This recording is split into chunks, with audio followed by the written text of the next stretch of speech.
Arena Brasil, nós vamos falar de esportes, nós vamos falar de Jogos Olímpicos, vamos falar de Libertadores, vamos falar de VAR, também teve confusão com o Boca Juniors lá e o Atlético Mineiro. E para falar sobre todos esses assuntos, Pamela Maranhão. Tudo bem, Pamela? Seja bem-vinda. Olá, seja muito boa tarde a todos que acompanham o Jornal do Piauí. Eis que surge Pamela Maranhão. E do nada, Pamela Maranhão. Bom, Pamela, vamos falar sobre primeiro Seleção Brasileira de Futebol Feminino, hein? Que espetáculo, deu o cartão de visitas, foi bom. É isso mesmo, né? Começamos com o pé direito dentro dessa busca pelo ouro, dentro das Olimpíadas, vitória por 5-0 em cima da seleção chinesa, um resultado muito expressivo. Passamos como um rolo compressor, né, por cima das chinesas, realmente resultado importantíssimo, e teve 2 gols da Marta, né? Ela que Sim. é a líder dentro de campo dessa seleção feminina. Aliás, fiquei sabendo hoje que Marta não é a maior artilheira da seleção brasileira nos Jogos Olímpicos, né? Não, é Cristiane, mas agora ela se aproximou muito de conseguir bater a marca aí da Cristiane. Falta 2 gols somente para que a Marta consiga chegar aos números aí da Cristiane, da também brasileira, né, a Cristiane.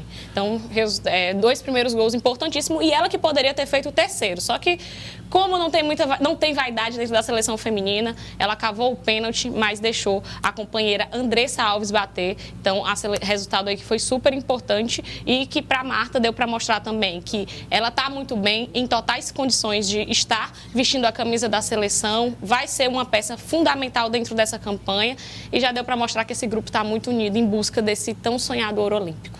Bom, pegamos os números da seleção brasileira. Vamos aos números da seleção nessa atuação em campo. Olha só os dados. 9 finalizações do Brasil na direção do gol contra 3 da China. Superioridade total, né? Ou seja, o Brasil finalizou 9 vezes e marcou 5. Mais da metade dos chutes na direção do gol foram caixa. Exatamente, né? Muito cirúrgico, né? Podemos dizer esse ataque da seleção brasileira. E é importante a gente frisar pelos números, Joelson, que esse placar elástico, ele meio que esconde a dificuldade que aconteceu na partida, porque as chinesas conseguiram imprimir alguma dificuldade. A Bárbara, a goleira da seleção brasileira, fez um excelente jogo, defesas muito difíceis, teve bola na trave. Então, assim, em alguns momentos as chinesas chegaram a demonstrar que iam conseguir vazar o gol da seleção brasileira. Dá pra gente ver isso pelas finalizações para fora, né? Que já fica um pouquinho, tem uma distância, mas foram 6 finalizações. Então, assim, deu para perceber que as chinesas, em alguns momentos, até dificultaram um pouco mais a vida da seleção brasileira, mas aí depois a seleção brasileira teve um pouco mais de tranquilidade e conseguiu encontrar os últimos gols, e aí ficou mais difícil para elas reagirem. Tá, vamos botar aqui no telão, aqui, ó, 507 passes trocados pelo Brasil, 369 pelas chinesas. Então, elas conseguiram mais desarmes que as brasileiras. Acho que pelo Brasil também estava com mais posse de bola, né? Exatamente. 6 desarmes das chinesas contra 5 das brasileiras. O tempo de posse de bola, 58% com o Brasil, 42% com a China. Não é que o Brasil teve mais posse de bola, ok, mas foi uma coisa meio parelha, como você falou mesmo, né, Paulo? Exatamente. Principalmente no comecinho do segundo tempo, as chinesas deram um pouco mais de trabalho, voltaram agressivas, tentando conseguir pelo menos um respiro, né, um gol pelo menos, mas a Bárbara foi muito brilhante na partida, teve algumas defesas importantes, e também a trave deu uma ajuda, né, porque teve algumas bolas que pararam na trave. E depois disso a seleção brasileira voltou, né, a ter aquela força, aquele gás a mais, e conseguiu fazer os últimos gols dentro do segundo tempo. Então foi um jogo mais, às vezes o placar elástico ele esconde um pouco, né, que o adversário também imprimiu uma dificuldade. É verdade. Olha, foram 4 faltas cometidas pelo Brasil, 6 pelas chinesas, e olha as defesas aí que a Pamela estava falando. 3 da goleira brasileira, 4 da goleira da China. Foram 6 escanteios para o Brasil, 2 para a China. Não houve cartões amarelos nem vermelhos, a turma estava disciplinada. Teve mais informações aqui sobre a seleção brasileira? Essa é interessante, hein? Posse de bola nas zonas. Seguinte, na zona de criação, ou seja, na construção das jogadas, o Brasil teve 37% no campo de criação, ou seja, da intermediária de defesa até a intermediária lá do time adversário, e 13% na zona de finalização. Me chamou a atenção, Pamela, o fato do Brasil ter ficado com 50% da sua posse de bola no campo de defesa. É isso mesmo, né? E tem zagueiras que são realmente referências, não só aqui dentro do Brasil, mas também fora. E é isso que mostra que a seleção chinesa imprimiu um pouco de dificuldade, né? E eu acho que a gente vai conseguir perceber o quanto a seleção brasileira fez um jogo, podemos dizer assim, bem distribuído em todas as zonas, mas bem acionado defensivamente, que é algo que a Pia teve que trabalhar muito nesse 1 ano e 11 meses até chegar às Olimpíadas. Pia Sanhain, que é a treinadora. A técnica da seleção brasileira, porque era uma das maiores deficiências da seleção brasileira feminina, era o setor defensivo, né? Muito vazado, muito questionado, e já deu para mostrar que quando está sendo acionado, está trabalhando bem pelo primeiro jogo, apesar de ter conseguido um resultado elástico, mas teve uma defesa funcionando muito bem, tanto com as duas zagueiras como com a goleira Bárbara. Legal. E a próxima informação é em relação à troca de passes que passam pelas jogadoras da seleção brasileira. Cadê a próxima informação? Aqui na tela? Ah, tá aqui, ó. Bom, vamos lá. Deixa eu dar uma olhada nesses números, porque, vejam, eu quero chamar sua atenção aqui, Pamela, que é quantas vezes as jogadoras pegam na bola, né? Exato. Muito das jogadas passam por Andressinha e Marta. Exatamente. A coisa está concentrada nessa região. E Bruna né? Benítez também muito bem acionada durante o jogo também, né?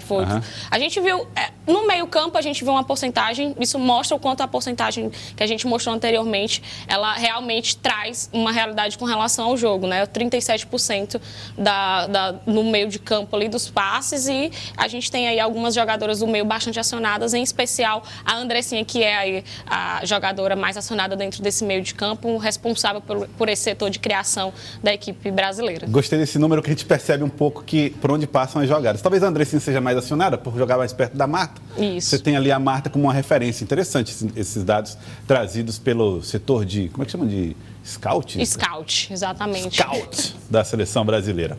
Bom, e tem mais jogos aí para os próximos dias, não é, Pamela? Vamos aí na tela para que a Pamela possa falar para nós.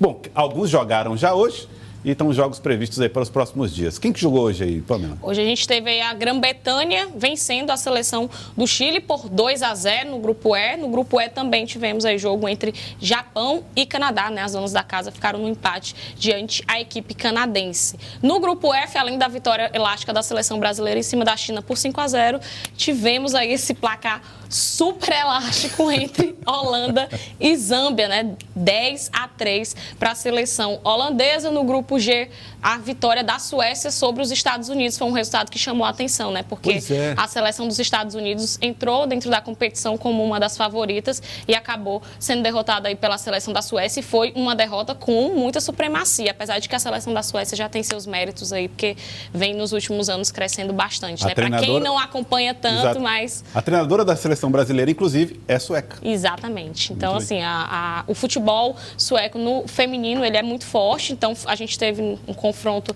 digno aí até de mais de reta final da competição, acontecendo logo no comecinho, mas já deu para ver que a seleção sueca vai dar muito trabalho dentro da competição, e começou grande, né, com moral, vencendo a seleção dos Estados Unidos. No outro jogo, Austrália e Nova Zelândia, a equipe da Austrália venceu por 2-1. Vamos então às próximas informações em torno do futebol nas Olimpíadas. O futebol feminino tem seu próximo compromisso contra a Holanda? Exatamente. No sábado. Sábado. Goleou a Zâmbia? Exatamente. Não sei se o jogo contra a Zâmbia talvez seja um parâmetro, né? A gente sabe que a gente está falando de estilo de jogo diferente, de jogadoras de características completamente distintas também. A gente sabe que a Holanda é uma seleção muito forte também dentro do futebol feminino, né? Dentro do futebol feminino, quem não acompanha acha estranho ver algumas seleções que no masculino elas não brilham tradição, tanto. Né? E no feminino você vê, nossa, como são fortes, como são bem organizadas taticamente. E a Holanda também é uma dessas seleções que provavelmente vai estar dando um pouco mais de trabalho, mas eu acho, né, claro, estou sempre acreditando que a seleção brasileira vai se sair melhor. Não teremos um 10-3 amanhã. Não teremos, independente de qualquer coisa. Dia 24, perdão. Isso, não teremos no sábado pela manhã. Bom, e o outro jogo é o do futebol masculino, né?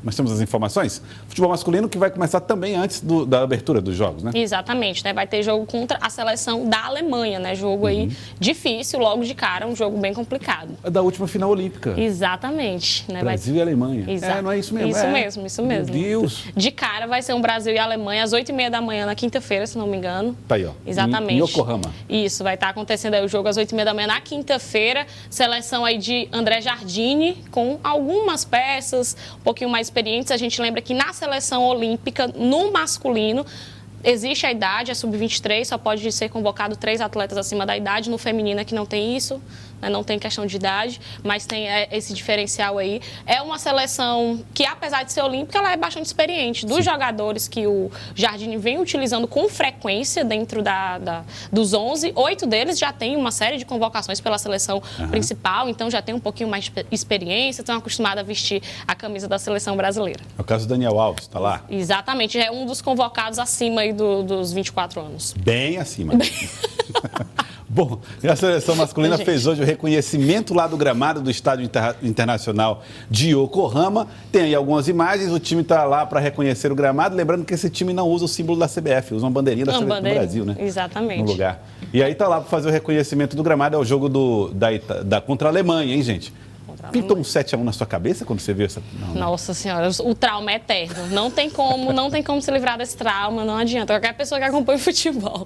Mas a gente espera que isso com certeza não aconteça, né? A seleção olímpica, que é uma seleção que não deixa de ser uma seleção, como é que eu posso dizer, de revigorar, né, o futebol brasileiro. Se tem uma expectativa muito grande em cima desses atletas, porque são atletas mais jovens, são atletas que a gente espera ver na seleção principal brilhando logo, principalmente com uma Copa do Mundo muito próximo. Então, a expectativa em torno dessa seleção olímpica, que vai buscar o segundo ouro olímpico, né, no masculino, né, já conseguiram, né, junto com, na época, chefiados, comandados por Neymar, já conseguiram o primeiro. A seleção feminina é que está buscando aí seu primeiro ouro dentro de uma Olimpíada. Nós teríamos a Adriana, né, como uma representante do Piauí nos Jogos Olímpicos. Ela, da seleção brasileira, acabou cortada por um problema no joelho. Jogadora do Corinthians, da cidade de União. Mas tem o João Henrique, ele que é do atletismo, está representando o Maranhão, né, Pamela? Isso, é. Mas defende, mas é piauiense. É piauiense. É que nem Pamela Maranhão, está no Jornal do Piauí, mas é Maranhão, é o caso dele. Ele estava lá empréstimo já.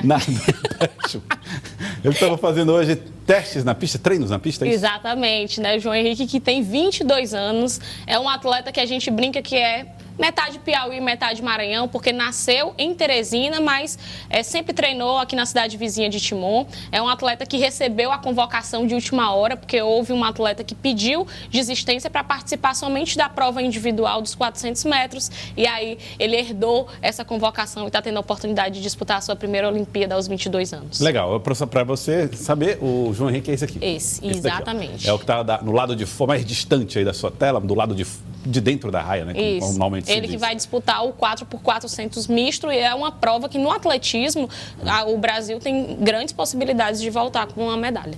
Legal, vamos então torcer, vamos torcer.